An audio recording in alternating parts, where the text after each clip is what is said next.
নমস্কার বন্ধুরা, কেমন আছেন সবাই? শীতের ফুলকপি উঠতে শুরু করে দিয়েছে, তাই আমি আজ একটা নতুন রেসিপি নিয়ে চলে এসেছি। আলু ফুলকপি রসা আমরা প্রতি বছরই খাই, কিন্তু তবুও আমাদের বানাতে খেতে দুটোই ভালো লাগে। তো চলুন ভিডিওটা শুরু করি।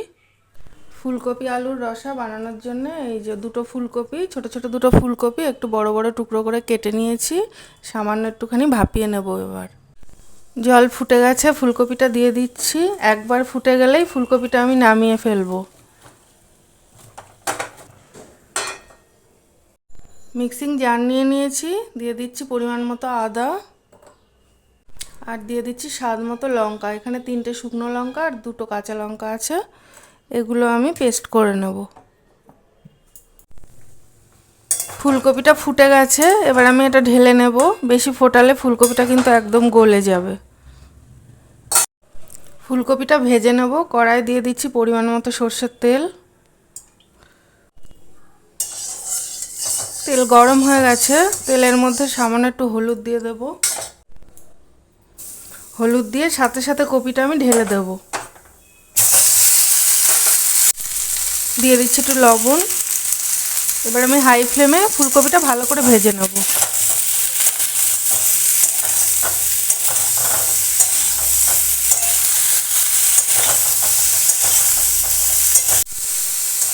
ফুলকপিটা ভাজা হয়ে গেছে, এবার আমি ঢেলে নেব।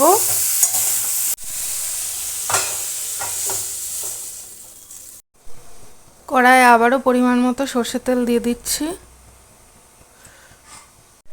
তেল গরম হয়ে গেছে, এবার ফোড়ন দিয়ে দিচ্ছি। ফোড়নে দিয়ে দিচ্ছি একটা গোটা শুকনো লঙ্কা, তেজপাতা, আর দিয়ে দিচ্ছি গোটা জিরে।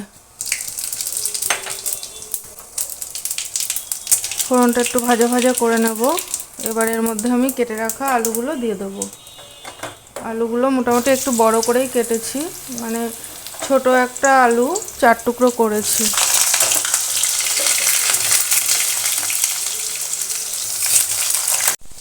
দিয়ে দিচ্ছি লবণ,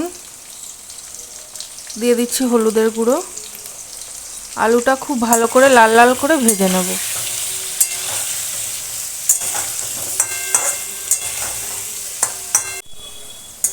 আলুটা লাল লাল করে ভাজা হয়ে গেছে, এবার আমি এতে মশলা দিয়ে দেবো।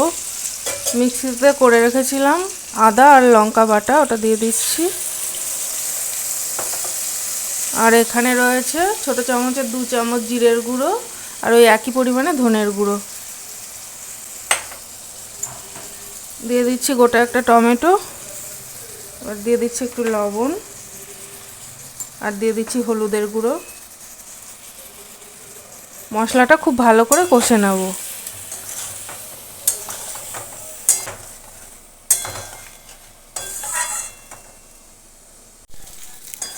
মশলা মোটামুটি কষানো হয়ে গেছে আলুর সাথে, এবার আমি এর মধ্যে ফুলকপিটা দিয়ে দেবো। ভেজে রাখা ফুলকপিটা দিয়ে দিচ্ছি, আর দিয়ে দিচ্ছি বড় চামচের হাফ চামচ মতো একটু চিনি।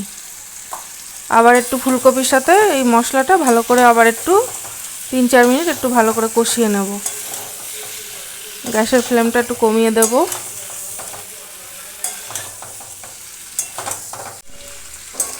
মশলা খুব ভালো করে কষানো হয়ে গেছে, এবার আমি এতে পরিমাণ মতো জল দিয়ে দেব। এই যে মশলা থেকে তেল ছেড়ে এসেছে। এবার দিয়ে দিচ্ছি পরিমাণ মতো জল। জলটা একটু কমই দেব, তরকারিটা একটু মাখা মাখা হবে। আর ফুলকপির তরকারিতে বেশি জল দিলে খেতে ভালোও লাগে না, একটু শুকনো শুকনো খেতে ভালো লাগে। আর একটুখানি জল দেবো, আলুগুলো সেদ্ধ হবে। আলুগুলো একটু বড় বড় করে কাটা আছে, ব্যাস।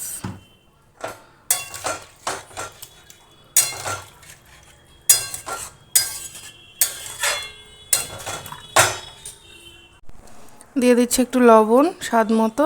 এবার গ্যাসের ফ্লেমটা মিডিয়ামে করে একটু ঢাকা দিয়ে দেবো।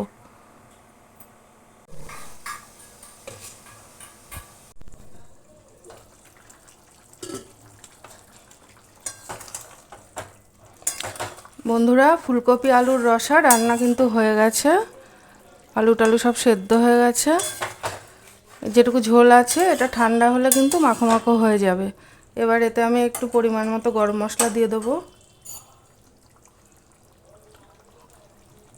আর একটুখানি ঘি দিয়ে দেবো, বড় চামচের হাফ চামচের মতো একটু ঘি দিয়ে দিচ্ছি।